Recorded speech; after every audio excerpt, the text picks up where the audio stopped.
Chers petits observateurs, souvenez-vous, c'était il y a 5 ans, apparaissait la première DS7 qui signait l'arrivée du nouveau genre de DS. Et nous voilà 5 ans plus tard, en 2022, c'était le temps du restylage. Et nous avons été invités à l'ADN de Vélizy, que vous commencez à connaître, pour la présentation de la phase 2. Alors appelons ça facelift, restyling, etc. Ça va, Julien? Ça va et toi? Ouais. Et on est devant ben voilà, la phase 2. Et on a déjà eu des explications, toi et moi. On va appeler Thierry Métrose, on va appeler la responsable. Il y a de quoi faire, il y a de quoi faire. Voilà.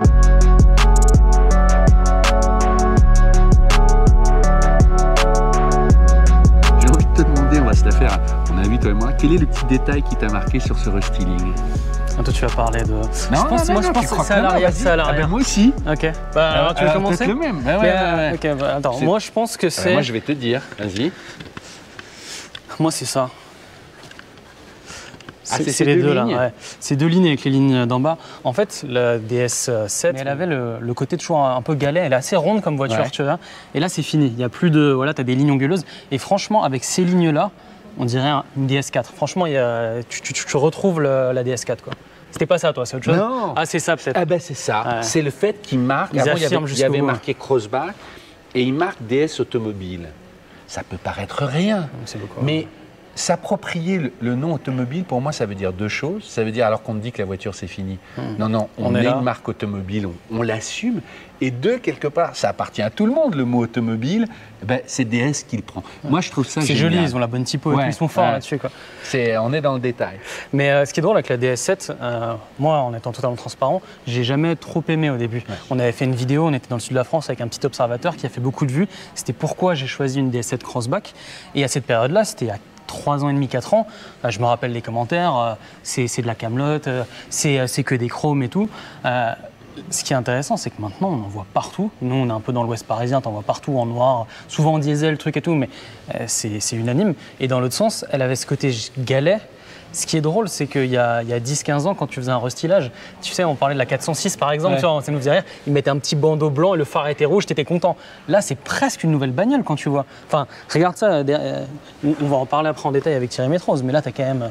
Il y a un gros travail qui a été fait. Alors, moi, je suis curieux dans les commentaires. Est-ce que ça va plaire ou pas plaire? Mais tu vois que tout le dessin est parti sur cette nouvelle signature, quoi. Moi, j'ai deux remarques par rapport à ce que tu dis. C'est clair que le temps a fait son effet. Elle s'est imposée, ça y est, on s'y est habitué. Il faut du temps en France. Hein. Et ce qui était critiquable, j'ai envie de dire, il y a 5 ans, parce que les gens critiquaient, ben aujourd'hui, ça fait sa force. Et deux, moi, ce qui me frappe, c'est que c'est une nouvelle voiture tout en étant la même voiture. Tu vois, j'aurais bien aimé qu'on ait l'ancienne, parce que tu vois, ils nous ont dit, on va appeler Thierry Métrose, qu'on a la chance de l'avoir, mais c'est des nouveaux feux, ils ont réduit à l'avant, à l'arrière aussi, c'est la calandre de la DS4, mais elle a sa propre identité. Et franchement, tu la reconnais comme une DS7 et en même temps, tu sens la DS4 maintenant. Ouais. Franchement, il y a plein de petites choses. Mais en même temps, c'est un gros taf quoi, qui a été fait. C'est pas une histoire où on change juste le phare, quoi, la calandre, la signature et tout. Est-ce qu'avant d'aller voir Thierry, on fait un tout petit tour à l'intérieur, tout petit micro, non, mais c'est juste. Les gens, voilà. On va aller voir les détails, mais. C'est pareil, c'est la même chose. Parce que moi après, je vais laisser la parole, tu vois. Mais là, en gros, tu as 2 écrans 12 pouces et pour ceux, c'est quand même important pour beaucoup de gens, c'est la nouvelle interface avec un nouveau software, nouveau hardware. Donc vous avez tout ce qu'on voit, vous avez tout ce qu'on voit maintenant chez Stellantis et c'est très fluide. Voilà. Non mais après on va parler couleur matière. Non, mais c'est drôle parce qu'eux insistent beaucoup sur ces nouveaux tu vois, habillages avec ces traits là. Drapé, c'est beau. Le point clou, là, je ne sais pas comment ils appellent ça. Bon, on va aller avec les spécialistes, mais c'est vrai qu'ils poussent le détail très loin, tu vois, le travail sur l'ensemble des finitions. Et c'est ce qu'on leur disait, ils mettent la barre tellement haut que dès que tu as quelque chose qui est plus recouvert ou machin, tu te dis, ah, mais pourquoi mais sur la contreporte, ça se voit aussi, là, tu vois. C'est drôle, ces contreportes de DS, vu qu'il n'y a pas de boutons, en fait, finalement, il n'y a rien. Il n'y a pas les boutons de la vitre qui sont ici. Ouais. Elles sont vraiment... mais tu vois, là, c'est un peu laqué, là, c'est un peu... Bon, voilà, on va aller chercher Thierry Métrose, qui, pour ceux qui ne le sauraient pas, je le rappelle, est le directeur, le patron du style DS.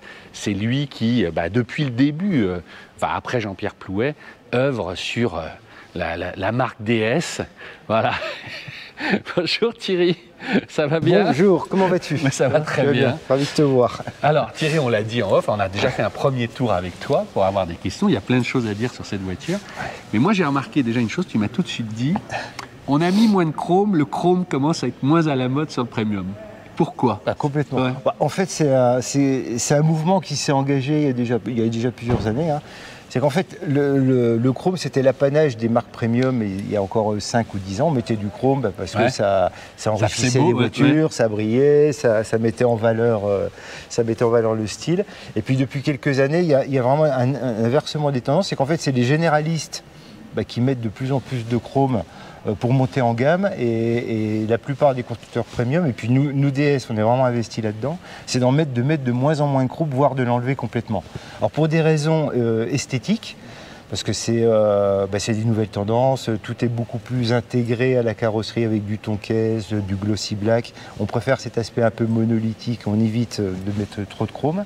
Et puis il y a aussi une raison écologique, hein, c'est que dans les objectifs qu'on a de réduction du carbone, faire du net carbone zéro à horizon 2030, le chrome est très consommateur de CO2. Parce que dans le qu'on en processus, mette sur de l'acier ou du plastique, c'est la même chose. C'est la même chose. C'est le processus de fabrication et d'application du chrome qui est très consommateur d'énergie et de CO2.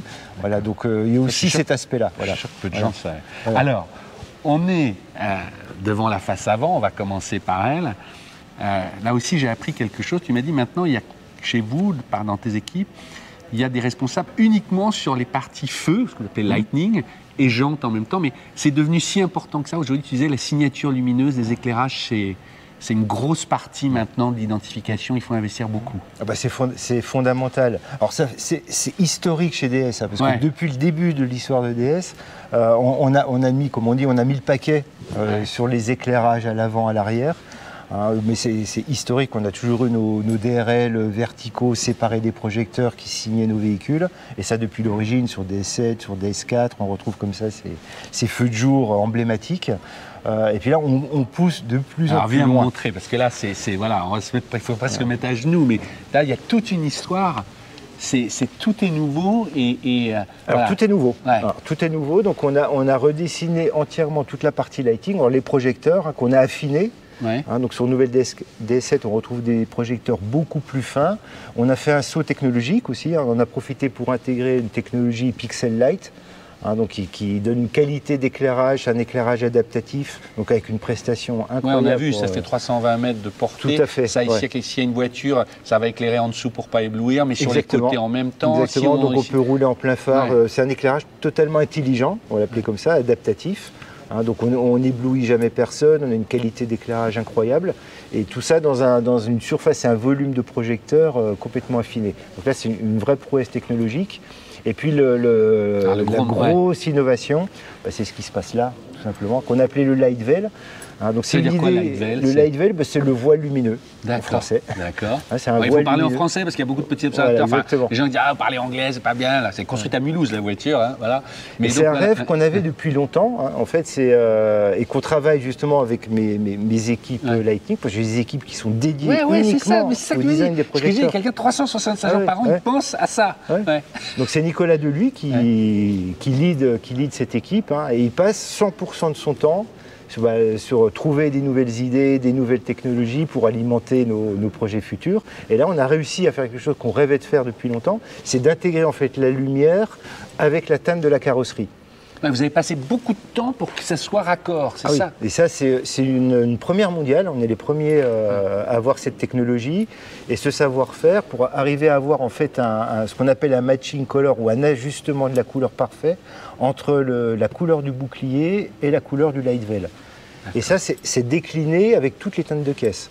Donc chaque véhicule a sa propre couleur de Light Veil en accord avec la teinte de la carrosserie. Donc on a un accord parfait en termes de couleur, ce qui était vraiment une prouesse technologique, puisque c'est une ablasion laser. Donc il faut appliquer en fait la teinte de caisse derrière le polycarbonate et que ça match avec la couleur du bouclier. Ça, c'est un polycarbonate et la peinture, elle est derrière. Elle est derrière. C'est pas de la carrosserie. D'accord, c'est tout. On peut mettre le clignotant, parce que c'est transparent. Parce qu'effectivement, quand on a le clignot aussi, ça joue. Voilà, c'est ça, Tout à fait. Donc quand on active le clignotant, donc on a le feu de jour qui s'éteint et c'est le clignotant qui prend le relais sur la partie latérale. Et ça, c'était énormément de travail de développement. On est même 1 an et demi en avance en termes d'innovation par rapport au planning initial. Donc c'était vraiment un travail remarquable de mes équipes, des équipes d'expertise du groupe et puis le fournisseur qui nous a accompagnés. C'est intéressant de le dire parce que je pense que les gens ne soupçonnent pas le travail qui... Ah oui, c'était un challenge énorme. énorme. Par rapport à la LED, il y a un bandeau ici et il y en a un autre, on va dire, qui éclaire celle-ci, ou c'est le fait que ce soit diffus que... Non, il y a plusieurs, en fait, il y a plusieurs rangées. Oui, il y a des LED spécifiques sur la partie DRL qui est un peu plus puissante. Parce que là, on a un niveau de puissance très fort je sais pas si ça se voit à la caméra. pour les feux de jour. On voit que c'est plus fort. Voilà. Et ici, on est sur un niveau d'intensité un petit peu moins fort, qui correspond à une lanterne. Voilà. Et là, on a des LED qui sont spécifiques pour les 4 lignes. Et puis après, on a des LED de puissance beaucoup plus péchues pour la partie feu de jour. On va aller regarder derrière, puisqu'on parle des feux, on va continuer dans cette partie-là. Là aussi, tout en reprenant la signature, vous avez tout changé. C'est-à-dire comment tu appelles ça? C'est les écailles, hein? C'est les écailles. Hein. Donc on a repris sur les feux arrière qu'on a... c'est un peu comme à l'avant, en fait. Ouais. On a affiné les feux arrière, mais sensiblement, sur la nouvelle DS7. Tu dis avant, ils descendaient presque jusqu'à Avant, ils étaient, oui, on va dire 2-3 cm plus épais. Donc technologiquement, on a réussi à recomprimer les feux et les faire beaucoup plus fins. On a gardé les écailles, parce que les écailles, c'est notre signature emblématique. On a ça sur tous les véhicules de la gamme, notamment nouvelle DS4. Et puis on a amené aussi une innovation avec un masque. En fait, le masque, c'est la partie qui va venir définir les éléments rouges.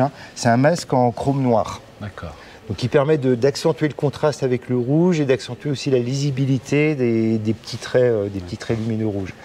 Est-ce que je me trompe ou on a le sentiment que vous avez eu envie à la fois de changer, bien évidemment, pour lui donner cette nouveauté, tout en gardant l'esprit de la première? Tu me diras, c'est le but peut-être des Facelift, mais c'est-à-dire que c'est la même chose et en même temps c'est différent. C'est-à-dire que on retrouve et voilà. On a redessiné en fait tout l'arrière. Ouais. On a ramené des lignes beaucoup plus tendues. On a une scie qui est magnifique, se plie dans la tôle qu'on trouve en partie supérieure. On a ramené aussi une horizontale très marquée, ce qui permet en fait d'élargir la voiture. Ça lui redonne aussi une forme d'élégance parce qu'on a des lignes beaucoup plus acérées. Et puis ça la met aussi dans l'univers de DS4. Ouais. Voilà, donc ça renforce le lien entre DS4 et DS7 en termes de modernité. Et puis on aime beaucoup comme ça travailler ces lignes un peu ciselées. Donc on a toujours des volumes assez généreux, des beaux galmes, parce que ça fait partie de notre ADN. Et puis on ramène comme ça ces lignes graphiques, ces plis dans la tôle qui donnent du caractère, de l'élégance et puis une forme de raffinement. J'ai même de sophistication parce que tout à fait. Ouais. C'est beaucoup de comme détails. De la ciselure en fait. Ouais, voilà. Ouais. Alors c'est plein de petits détails. On a un petit pli par exemple en latéral. Ça tu l'avais pas avant par exemple ou si, je sais ça pas, on l'avait pas avant. D'accord. On l'avait pas avant. Bon, c'est subtil là. Tu as effectivement là juste cette ligne là. D'accord. Tu dis tout le bouclier était indessiné quoi. Tout le volet arrière. Et puis on a une chose importante, c'est qu'on a... Alors maintenant, ça s'appelle DS7, ça s'appelle plus DS7 Crossback. On a enlevé le patronyme. J'ai commencé par ça, Voilà. Pardon. Et puis on affirme en fait la marque. Donc on a amené comme ça le DS automobile entre les deux feux. Ah ouais, moi c'est le premier détail qui m'a marqué. Avec un petit effet de relief et puis la tranche des LED qui sont chromées. Ouais. On garde encore un petit peu de chrome quand même. On va voir avec Gwenaëlle qui est la responsable couleur et matière, donc les personnes qui travaillent sur l'intérieur. Mais un mot juste sur cette... On a beaucoup parlé des couleurs, toi et moi, et tu me disais, voilà, on se pose aussi des questions sur les intérieurs. Quelle a été la volonté là, sur ce restyling d'aller... Sur l'intérieur, le gros du travail, on a vraiment investi beaucoup en énergie et en argent aussi. C'est le nouveau système infotainment. Ouais, ça Julien l'a parlé rapidement, mais parce que en fait, c'est par rapport à DS7, c'est pas une mise à jour, c'est vraiment un tout nouveau système, beaucoup plus fluide, avec un niveau de reconnaissance vocale top niveau. On est exactement au même niveau que DS4, donc on est vraiment au meilleur de ce qui se pratique. Et puis après, on a retravaillé l'ensemble des confections. Donc on a notamment développé ce cuir embossé, avec cet effet de lignes qui sont embossées dans le cuir Nappa, qui est assez remarquable, parce que c'est à la fois subtil, et puis ça donne envie de le toucher. Ouais. Voilà, donc il y a le côté aussi tactile, quand on passe sa main, on va sentir le relief et les lignes. Et puis la grande nouveauté aussi, c'est que pour la première fois, en fait, on a une finition Opera. Donc on retrouve le cuir bracelet sur les sièges, qui est la finition emblématique de la marque, en cuir clair. Et je trouve ça très très beau. Enfin, l'association comme ça du cuir bracelet avec ce cuir gris perle, ça fonctionne très très bien. Ouais, et puis on voit que vous avez voulu aller très loin dans le détail, d'essayer d'être différent tout en apportant quelque chose, quoi. Il y a vraiment une volonté comme ça de pousser le curseur à chaque fois un peu plus loin. Toujours, ouais. Ouais.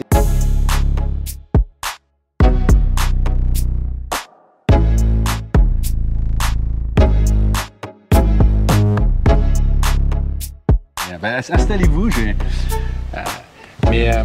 Juste pour pareil que le public comprenne, quand on vous dit voilà, tu dois retravailler l'intérieur de la DS7, ça part de quoi? On vous impose un cahier des charges de matériaux et de formes, ou vous partez, bien sûr il y a la forme de base, mais vous avez le droit d'imaginer ce que vous voulez? Oui, bah ça va être un petit peu des deux du coup. Donc c'est là pour l'intérieur, comme on se situe quand même dans un intérieur Opera, donc qui est entièrement en cuir Nappa. Donc là, pour le nouvel DS7, on a voulu proposer un nouveau coloris. Là, on trouvait intéressant aussi de proposer un coloris clair pour vraiment ramener un peu plus de lumière, de clarté dans cet intérieur. C'est-à-dire que ce coloris-là n'existait pas sur la gamme actuelle Sur DS7, non. Il n'existait pas sur le niveau Opera. Ce coloris existe sur le niveau Rivoli, donc qui va être notre intérieur capitonné, surpiqué, mais du jamais vu encore sur ce niveau Opera. En tout cas, première fois qu'on vous verrez du coup la confection de bracelet de montre dans ce coloris-là. Également équipé du coup avec notre DS débossé. On dit débossé, d'accord. C'est débossé pour le côté positif. D'accord. Oui. L'embossage va être vraiment quand on vient appuyer, marquer la matière. D'accord. Là, on dit débossage parce qu'on va avoir un outil qui a une forme et une contre-forme pour pouvoir créer cet effet vraiment 3D. Et donc la grande nouveauté, ça va être vraiment le décor, notre drapé cuir par embossage. Donc là, on voulait ramener aussi une certaine fluidité, donc travailler autour de lignes pour aussi créer un lien avec la signature lumineuse extérieure. Donc là, l'idée, c'était vraiment de partir en fait de l'aérateur et de venir aller plus vers la partie écran et d'offrir un décor drapé qui suggère un certain mouvement, aussi une ondulation. Oui, ça fait une voile, on a vraiment, oui. Ouais. Et du coup, on est parti sur cette technologie-là plutôt que des traitements comme on a pu faire pendant nos recherches de plisse et cuir. Là, on voulait vraiment utiliser aussi le minimum aussi de cuir, parce qu'il faut aussi donc faire attention aussi aux quantités de matériaux de cuir qu'on va utiliser et de cuir visible.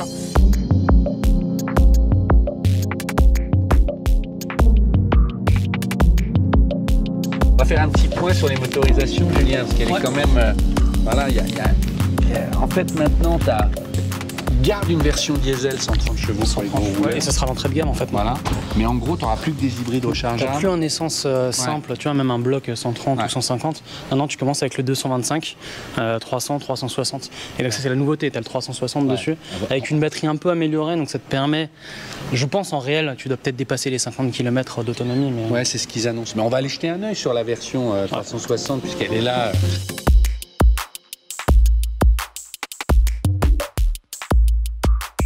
En fait, de développer cette voiture, la version 360, avec les équipes de DS Performance, qui sont des équipes aussi qui font la Formule I. Donc là, on est sur des réglages de train, de voies qui sont faits par des gens vraiment de la haute compétition. Donc on a pu abaisser la caisse de 15 mm. Donc la voiture est abaissée. On a ressorti. Viens raconter cette partie derrière, c'est fou, parce que les gens ne savent pas, mais l'homologation, la roue ne doit pas sortir de la caisse.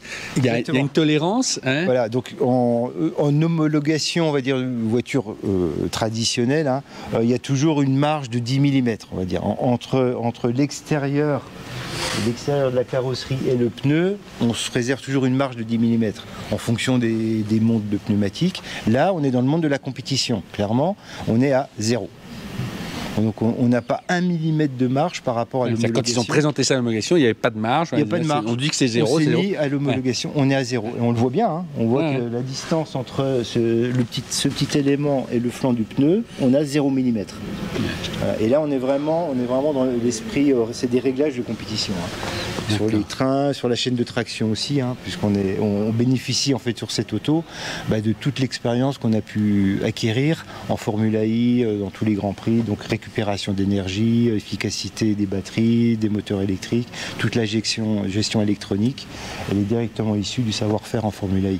Donc c'est vraiment un avion de chasse. Hein. Ouais. Je rappelle pour ceux qui ne sauraient pas, 360, c'est la version 360 chevaux, elle a 2 moteurs, enfin il y a un moteur électrique derrière, un moteur électrique devant. Un à l'avant au niveau du convertisseur qui fait 110 et 110, enfin 113 exactement, et 200 chevaux en thermique en litre 6. Et du coup elle est en 4 roues motrices. Et moins de 6 secondes de 0 à 100, ça commence à envoyer. Ça commence à marcher pas mal. Ça commence à marcher.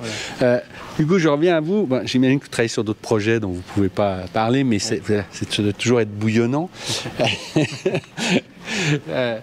Question un peu facile, mais qu'est-ce qui est le plus dur quand on fait un facelift, c'est-à-dire par rapport au cahier des charges qu'on vous donne, entre ce que vous avez envie de faire, est-ce que vous arrivez à aller jusqu'au bout de ce que vous voulez, ou il faut se contraindre?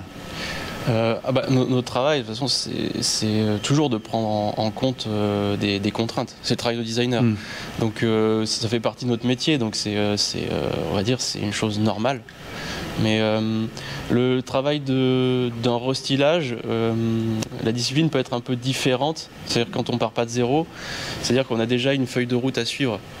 Parce qu'on avait ce que j'ai déjà dit, donc la DS4, qui a amené un renouveau un peu du style sur l'avant et sur l'arrière. Le concept aussi ASL.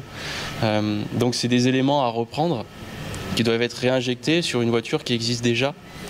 Donc c'est un exercice un peu différent, mais qui est tout aussi intéressant. On va dire que tout le graphisme de la calandre doit être aligné avec le périmètre de calandre, c'est-à-dire le bord, plus la géométrie qui, dans toutes les vues, doit être agréable à regarder. Donc c'est énormément de travail, de peaufinage, d'alignement. Mais ce niveau d'exigence, vous êtes d'accord avec moi, beaucoup de public ne va passer à côté, ne s'en rend pas compte, et en même temps c'est important parce que tu penses que j'allais dire presque dans l'inconscient des gens, cette qualité-là se ressent. C'est ce que j'allais dire, c'est que si le public n'y fait pas attention, inconsciemment, on peut ressentir la qualité de quelque chose de bien fait. Donc ce n'est pas parce qu'on ne le voit pas au premier regard que c'est pas important. Ouais. Mais quand tu vois tes copains le week-end, tu leur expliques la calandre, tu leur dis ouais, on est allé. Non, mais c'est génial parce que c'est une vie quand même, c'est ton travail. Et chaque élément est traité comme ça. Le projecteur, c'est la même chose. Ouais. Chaque petit élément doit être bien dessiné, bien placé dans toutes les vues pour que quand on voit la voiture, ce soit agréable à regarder sous tous les angles. Dernier point, au fil de la discussion, Thierry, tu m'as dit quelque chose qui est quand même énorme. Tu m'as dit à terme, nous, les écrans, on veut les faire disparaître chez DS7. Tu m'as dit alors qu'aujourd'hui, le client achète des écrans. C'est quand même le truc qui vient tout bousculer. Ah oui. Mais en fait, comment on va avoir les infos? Est-ce que tu veux dire un mot de la fin? Voilà, parce qu'il y aura d'autres choses à venir, j'imagine, mais c'est la première fois que je l'entends. Le sujet des écrans, c'est un peu mon dada depuis des années. Hein, mais ça fait un moment que je suis investi sur le sujet avec mes équipes. Hein, je suis pas tout seul. On partage le même sentiment. Le problème des écrans, c'est que les écrans, une fois qu'on éteint un écran, il reste juste un rectangle noir avec plein de traces de doigts. Donc c'est pas l'objet le plus glamour et le plus luxueux au monde. Voilà. Et nous, on préfère mettre en avant des belles matières, une atmosphère intérieure avec tout notre savoir-faire, des belles matières. Moi, j'ai pas envie d'avoir que des écrans devant moi. Voilà. Et je trouve ça même perturbant dans la conduite. Pourquoi avoir toutes ces informations alors qu'on n'en a pas forcément toujours besoin? Donc là, on a trouvé un concept assez intéressant qui va nous permettre en fait de faire disparaître les écrans sans faire disparaître l'information. Ou en tout cas, le client pourra choisir beaucoup plus facilement quelle information, voire pas du tout d'informations, s'il n'a pas envie d'en avoir. Enfin, il aura juste les informations réglementaires qu'on est obligé d'afficher. Et ça, on pourra le voir quand? Tu nous le montreras quand? C'est prévu sur des concepts, sur les modèles de série dans quelques temps? On l'a déjà fait, on l'a montré sur le concept ASL. Sur ASL, mais tu disais on a trouvé d'autres solutions. Donc la mise en série sur certains modèles qui arrivent, c'est quoi? C'est 1 an, 2 ans? Ça va jamais assez vite pour nous. Ouais, je sais. Que ça aille plus vite. Mais oui, non, c'est pas dans 10 ans, c'est pas dans 5 ans. D'accord. Ok. Bon. Merci beaucoup. C'est un plaisir. Merci, Olivier Marty. Ben voilà, ben on se retrouve pour la suite d'Aventure DS. Merci beaucoup Thierry. À très bientôt. Au revoir. Merci à toi.